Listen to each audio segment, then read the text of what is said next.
បាទសួស្តីបងប្អូនទាំងអស់គ្នាជាពិសេសបងប្អូនថ្នាក់ទី7ថ្ងៃនេះខ្ញុំមានលំហាត់មួយចង់ចែករំលែកបងប្អូនគឺការកណនាដងសីតេអញ្ចឹងបងប្អូនប្រហែលជាអត់ដឹងទេថាដងសីតេជាអីเนาะអញ្ចឹងដងសីតេគឺជាផលធៀបរវាងម៉ាស់និងមាត្ររបស់វត្ថុអញ្ចឹងគេអាចទាញរូបមន្តវាបានគឺ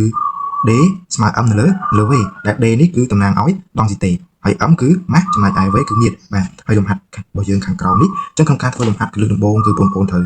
មើលប្រធានគេឬក៏អានប្រធានគេដើម្បីឲ្យយល់នៅក្នុងប្រធាននឹងថាតើគេមានប្រាប់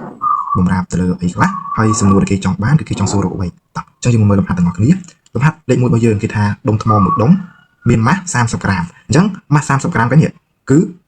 តាំងដោយ m បាទគេប្រាប់ m មកនឹងមានមាត្រ3សង់ទីម៉ែត្រគីបអញ្ចឹងមាត្រ3សង់ទីម៉ែត្រគីបលើនេះគឺគេតាំងដោយ v បាទតាំងដោយ v អញ្ចឹងយើងមកមើលបន្តទៀតចូលគណនាដងសីតេចូលគណនាដងសីតេរបស់ដុំថ្មអញ្ចឹងបងត្រូវយល់ clear ពីនេះថាដងសីតេនឹងតាំងដោយអីបាទដងសីតេគឺតាំងដោយ d អញ្ចឹងមានន័យថាក្នុងប្រធានហ្នឹងគឺគេចង់សួររកដងសីតេគឺ d អញ្ចឹងយើងធ្វើការដោះស្រាយទាំងអស់គ្នាអញ្ចឹងលំហាត់លេខ1ចម្លើយគឺគណនាដងសីតេបាទគណនាដងសីតេយើងប្រើតាមរូបមន្តដងសីតេរបស់យើងគឺ d ស្មើ m នៅលើ v បាទ d ស្មើ m លើ v អញ្ចឹងដោយយើងប្រាប់បំរើពីមកដោយ m គឺម៉ាស់អញ្ចឹងម៉ាស់ស្មើម៉ាស់ម៉ាស់គឺស្មើ30ក្រាម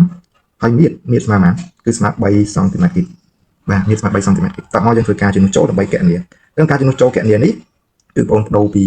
រូបមន្តមកជាតម្លៃលេខវិញអញ្ចឹងរូបមន្តរបស់យើងគឺ d ស្មើ m លើ v អញ្ចឹង m របស់យើងគឺស្មើ30ក្រាមអញ្ចឹងសេបាន30ក្រាមនៅលើ